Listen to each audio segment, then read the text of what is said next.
Praise the lord. దేవునికే మహిమ కలుగును గాక. మీ అందరికీ యేసుక్రీస్తు ఘనమైన నామములో నా హృదయపూర్వకమైన వందనాలు తెలియజేస్తున్నాను. ఈరోజు క్రిస్మస్ సందేశంలోని ప్రాముఖ్యమైన అంశం విధేయత. క్రిస్మస్ ద్వారా వాక్య లేఖనాలు బయలుపరచినట్లుగా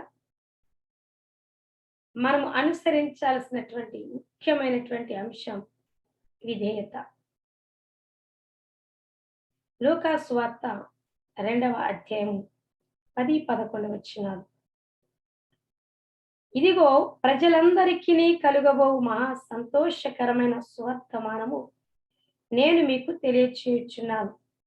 దావీదు పట్టణమందు నేడు రక్షకుడు మీ కొరకు పుట్టి ఉన్నాడు. ఈయన ప్రభు అయిన క్రీస్తు. దానికిదే మీ కానవాడు. ఒక శిశువు పొత్తి గుడ్డలతో చుట్టబడి ఒక తొట్టిలో పండుకొనియుట మీరు చూచెదరని వారితో చెప్పారు. ప్రార్థన చేసుకుందాం.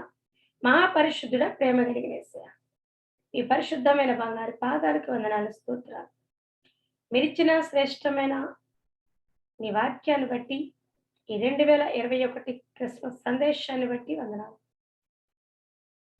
ఈ వాక్యం ద్వారా మాతో మాట్లాడి మహిమ పొందుకోమని యేసే నామమున ప్రార్థించి వేడుకుంటున్నాను తండ్రి, ఆమేన్.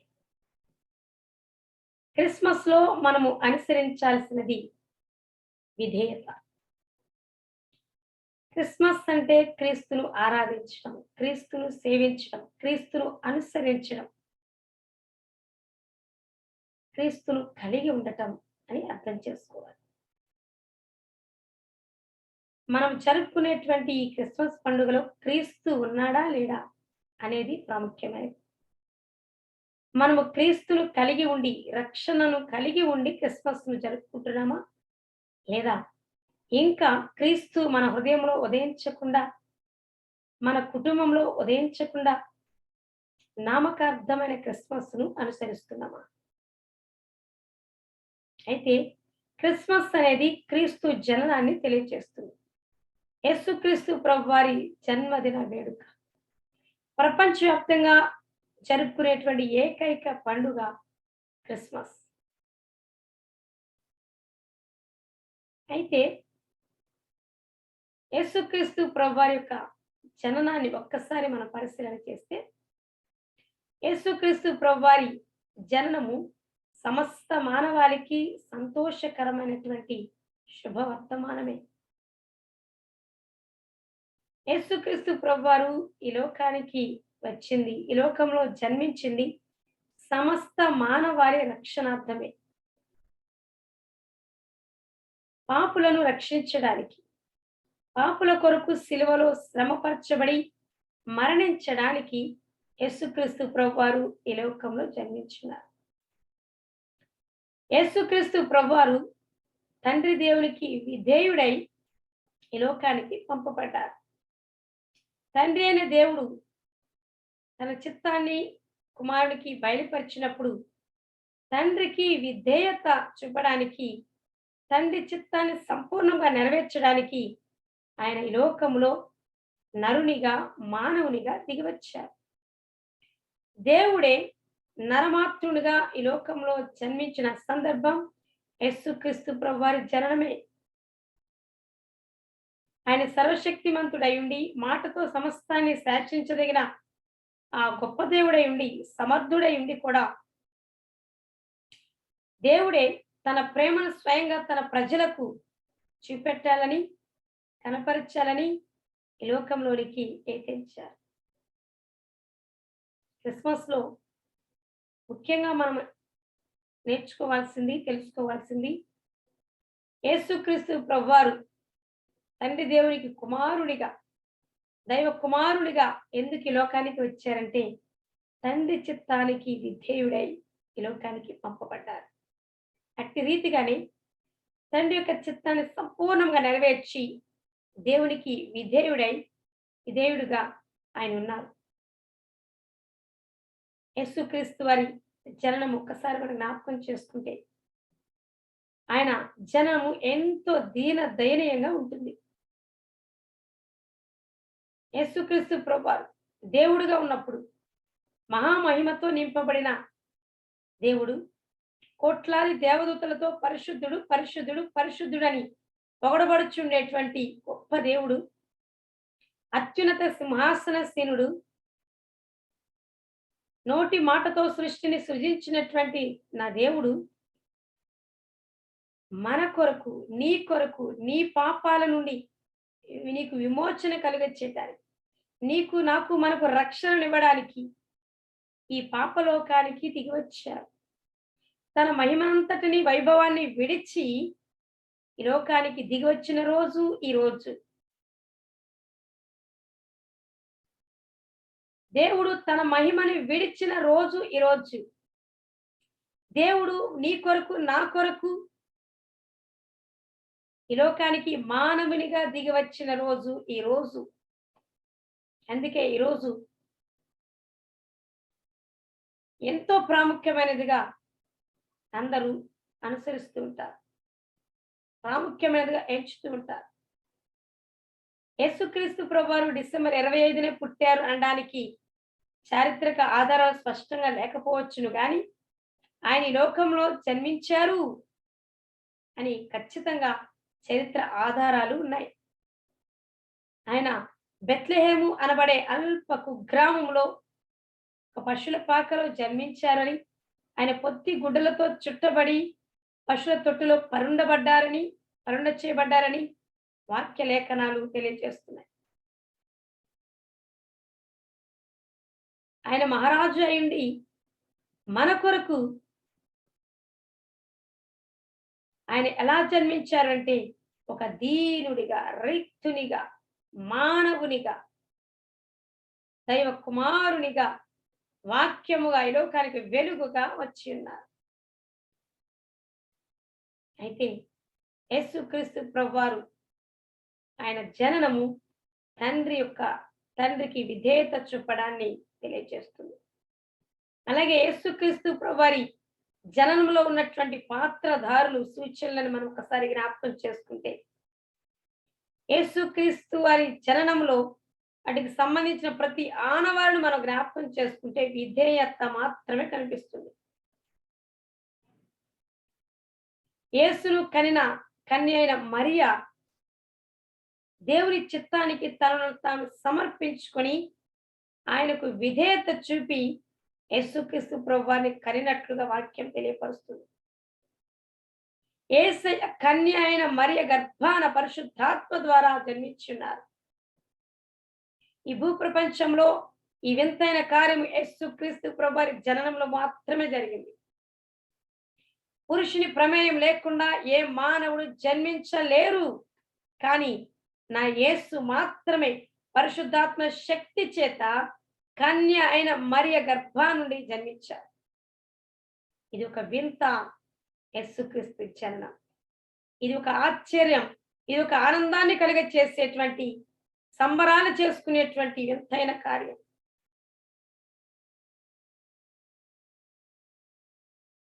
యేసుక్రీస్తును తన గర్భాన మోసినటువంటి ఆ మరియని జ్ఞాపకం చేసుకుంటే, ఆమె యేసుక్రీస్తును కనక ముందు, ఈ వార్త తెలియక ముందే దావీదు వంశపు వాడైన నీతిమంతుడిని యోసేపుకు ప్రదానం చేయబడిన స్త్రీగా, కన్యకగా ఉన్నది. ఆమె యేసుక్రీస్తు తన గర్భాన ధరించక ముందు ఏ పురుషుని ఎరుగలేదు. కేవలము ప్రధానము మాత్రమే చేయబడి ఉన్నది. మరియమ్మను గురించి రాయబడిన మాటలు, ఆమె నీతిమంతురాలు, పరిశుద్ధురాలు, దేవుని భయభక్తులు కలిగిన స్త్రీ. ఆమె దేవుని ఎడల కృప పొందుకున్నది. దేవుని వలన కృప పొందినది కాబట్టి దేవుని సంకల్పంలో ఆమె గర్భాన యేసుక్రీస్తు జన్మించాలని నిర్ణయించబడినది. ఆమె పరిశుద్ధురాలు కాబట్టి, దేవునికి అనుకూలమైన జీవితము జీవిస్తుంది కాబట్టి, ఆమె దేవుని కొరకు ఎంతగానైనా తను సమర్పించుకొనగలిగిన విధేయురాలు కాబట్టి, ఆమె గురించి తెలుసుకున్న ఆ దేవదేవుడు ఆమెకు ఆ కృపను అనుగ్రహించారు. అయితే మరియమ్మకు గబ్రియేలు దూత ఈ వార్తను తెలియజేసినప్పుడు మరియా భయపడిపోయింది. నేనేంటి, పురుషుని ఎరుగకుండానే గర్భము దాల్చడం ఏంటి, నా గర్భాన దైవ కుమారుడుగా దేవుడు జన్మించడం ఏంటి అని మొదట భయపడింది. దేవుని దూత, మరియా భయపడకుము, నీవు పరిశుద్ధాత్మ శక్తి ద్వారా ఒక కుమారుని కంటావు, ఆయనకి యేసు అని పేరు పెట్టు. యేసు అంటే రక్షకుడు, క్రీస్తు అంటే అభిషక్తుడు. ఆయన తన ప్రజలను ఏలబోతున్నాడు. ఆయన పాపుల నిమిత్తము వారి రక్షణార్థమై జన్మిస్తున్నాడు అని అన్ని విషయాలు మరియతో చెప్పినప్పుడు మొదట భయపడినా మరి అంటుంది, దేవుని చిత్తమే జరుగునుగాక నా ఎడల అని. ఒక కన్య గర్భం దాల్చినప్పుడు ఈ లోకంలో అనేక రకాల సమస్యలను ఎదుర్కొంటుంది. పైగా ఆమె యోసేపు అనబడేటువంటి పురుషునికి ప్రదానం చేయబడి ఉన్నది. ఈ విషయం తెలిస్తే ప్రదానం చేసుకున్న యోసేపు వివాహం చేసుకోడు. లోకములో ఈమె గురించి చెడుగా మాట్లాడుకుంటారు.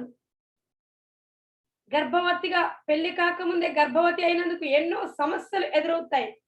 అయినప్పటికీ తెలిసిన ఆ నిందలు, అవమానాలు భరించడానికైనా సిద్ధపడింది ఈ మరియా. దేవునికి లోబడింది. దేవుని చిత్తానికి విధేయత చూపి, దేవా నీ చిత్తము నా ఎడల జరుగునుగాక అన్నది. ఇక తండ్రి చిత్తము ఆమె ద్వారా నెరవేర్చబడటం ప్రారంభమైనప్పుడు, నా యేసు ఆమె గర్భాన ఉన్నప్పుడు ఆమె ఎన్నెన్నో కష్టాలను అనుభవించింది.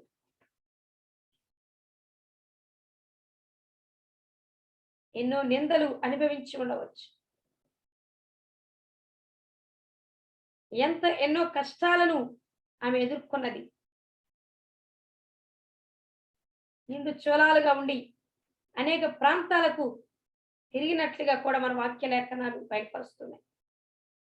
మరియా తనకు ఏమైనా పర్వాలేదు, దేవుని చిత్తం నా ద్వారా జరగటమే భాగ్యం అనుకొని దేవునికి తనను తాను, తన ప్రాణాత్మ దేహాలను అప్పగించుకున్న కన్యక. అయితే ఆమెను దేవుడు విడిచిపెట్టలేదు.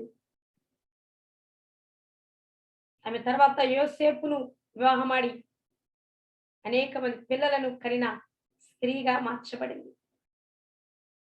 అలాగే యేసయ్యకు తండ్రిగా తోడుగా ఉండడానికి దేవుడు నిర్ణయించిన యోసేపు కూడా దావీదు వంశపు వాడు, నీతిమంతుడు అని వాక్య లేఖనాలు తెలియజేస్తున్నాయి. యేసయ్య దావీదు వంశంలో గుండా జన్మించాలి అని లేఖనాలు తెలియపరుస్తున్నాయి. కాబట్టి యోసేపు నిజముగా యేసుకు తండ్రిగా లేకపోయినా తండ్రిగా పిలువబడటానికి దావీదు వంశపు వాడు అయినటువంటి యోసేపు యేసయ్యకు తండ్రిగా పిలువబడటానికి, ఈ లోకపరంగా తోడుగా ఉండడానికి అతను కూడా సిద్ధపడ్డాడు. మొదట మరియ గర్భవతి అని తెలుసుకున్నాక సీక్రెట్గా ఆమెను విడనాడాలి అనుకున్నాడు. ఎప్పుడైతే దేవుని దూత ప్రత్యక్షమై నీకు ప్రదానం చేయబడిన మరియ పవిత్రురాలు, పరిశుద్ధాత్మ ద్వారా గర్భము దాల్చినది, నీవు ఆమెను చేర్చుకో అని చెప్పగానే ఎటువంటి పరిస్థితులు ఎదురైనా పర్వాలేదు, నా దేవుని చిత్తానికి లోబడాలి అని దేవునికి తను సమర్పించుకొని సంపూర్ణంగా విధేయతను కనపరిచాడు యోసేపు.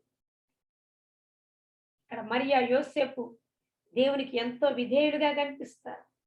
యేసుక్రీస్తు ప్రభువారు జన్మించేంత వరకు వారు ఎన్నెన్నో కష్టాలను ఎదుర్కొన్నారు. యోసేపు ఎంతో జాగ్రత్తగా మరియను చూసుకున్నాడు, ఎంతో ప్రేమగా చూసుకున్నాడు. ఇటు దేవునికి విధేయత చూపుతూ ఒకరొకరు సహకరించుకుంటూ ముందుకు కొనసాగారు. దేవుని చిత్తాన్ని సంపూర్ణం చేశారు. యేసుక్రీస్తు ప్రభువారికి తల్లి తండ్రిగా వారు ఆ పాత్రను పోషించారు, విధేయులుగా ఉన్నారు. అలాగే యేసుక్రీస్తు జనంలో ఉండేటువంటి మరికొన్ని గొప్ప విషయాలు, ఆనవాళ్ళు యేసుక్రీస్తు ప్రభువారు జన్మించగానే మొట్టమొదట సువార్తను ప్రకటించింది. క్రీస్తు జననాన్ని గురించి సువార్త ప్రకటించింది. శుభవర్తమానాన్ని భూమి మీద ప్రకటించింది ఆయన దూతలు, దేవదూతలు. క్రీస్తు జన్మించగానే వెంటనే గొల్లల దగ్గరికి వెళ్ళిపోయి క్రీస్తు జన్మించాడు అని, యేసు లోక రక్షకుడు మీ కొరకు పుట్టి ఉన్నాడని మొట్టమొదట దేవుని దూతలు గొల్లలకు సువార్తను ప్రకటించారు. గొల్లలను దూతలు యేసు వద్దకు నడిపించారు. వారిని ఆనందపరిచేలా చేశారు. దూతలు కూడా దేవుడు చెప్పిన పనికి విధేయత చూపి సువార్తను భూమి మీద మొట్టమొదట క్రీస్తు జననం గురించి ప్రకటించారు. అలాగే తూర్పు దిక్కున ఉదయించిన స్టార్ ఏదో ఒక నక్షత్రంగా మనం చూస్తాము, కానీ ఆ నక్షత్రము కూడా క్రీస్తు జననంలో ముఖ్యమైన పాత్రను పోషించింది.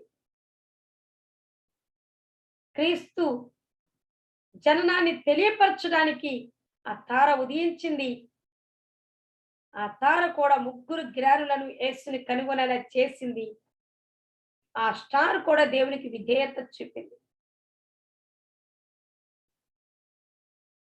క్రీస్తు జననం గురించి తెలిసిన అనేకులు ఈ విధంగా విధేయత చూపితే, క్రీస్తు జననం గురించి తెలిసినటువంటి మరికొంతమంది అవిధేయులయ్యారు, కలవరపడినట్లుగా కూడా చూస్తాం. వారిలో హేరోదు మహారాజు.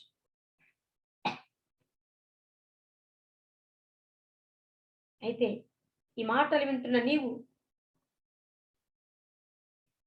క్రీస్తును నీ హృదయంలోనికి ఆహ్వానించి వాక్యానికి విధేయత చూపి ఈ క్రిస్మస్ ను జరుపుకుంటున్నావా?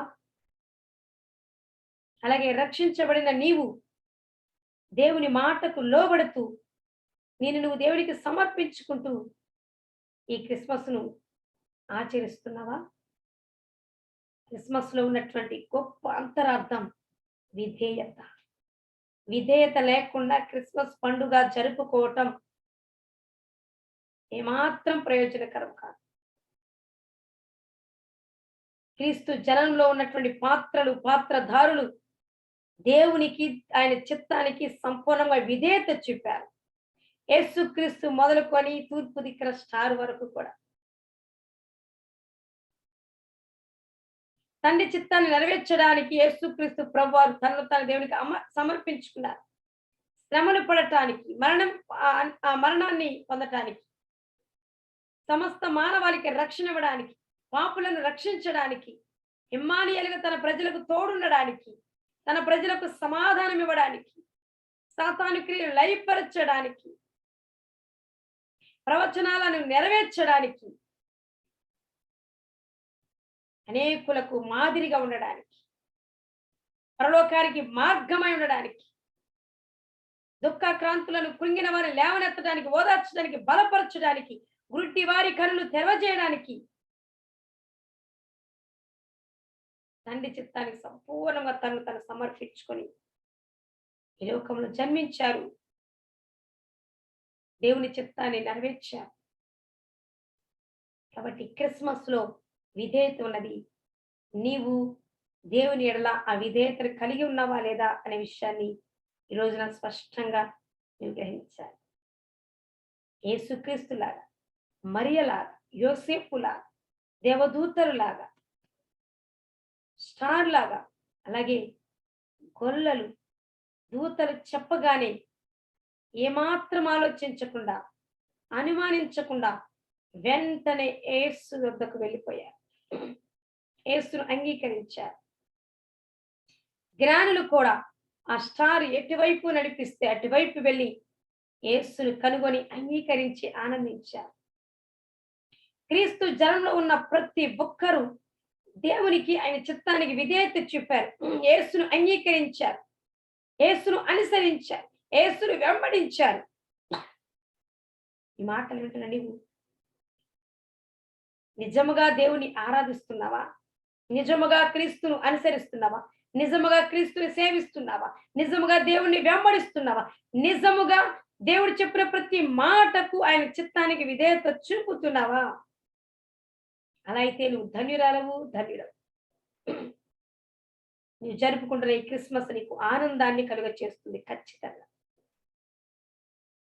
అలా కాకుండా దేవునికి అవిధేయులై, దేవుని చిత్తానికి అవిధేయులై, శరీర సంబంధుల్లాగా లోకానుసారమైన ఆడంబరాలకు పోయి, క్రీస్తుని కలిగి ఉండకుండా, రక్షణ లేకుండా, వాక్యానుసారముగా జీవించకుండా క్రిస్మస్‌ను ఆచరిస్తే అది వ్యర్థమైన ప్రయాసేనని ఈ రోజున దేవుని పేరట మనం చేస్తున్నాం. ఈ రోజున అనేక మంది ప్రపంచవ్యాప్తంగా క్రిస్మస్ జరుపుకుంటున్నారంటే అందులో 70% ఆఫ్ పీపుల్ నామకార్థపు క్రిస్మస్‌ను ఆచరిస్తున్నారు. కేవలం 30% మంది నిజమైనటువంటి క్రిస్మస్‌ను అనుసరిస్తున్నారు, ఆచరిస్తున్నారు.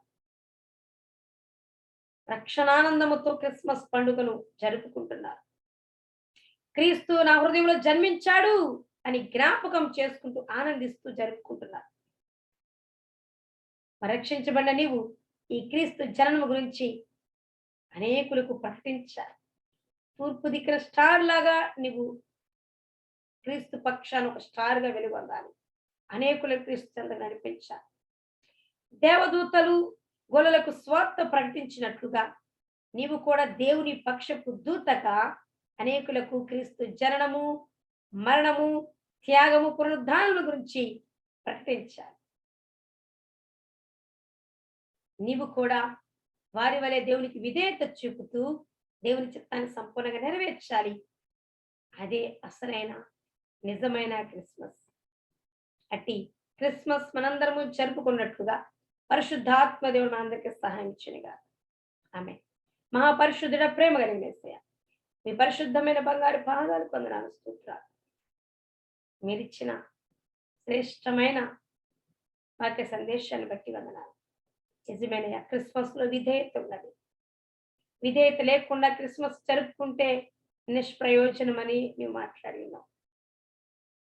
యేసు మొదలుకొని తూర్పు దిక్కున స్టార్ వరకు నీకు నీ చిత్తాన్ని విధేయత చూపి నీ చిత్తం సంపూర్ణం చేశారయ్యా.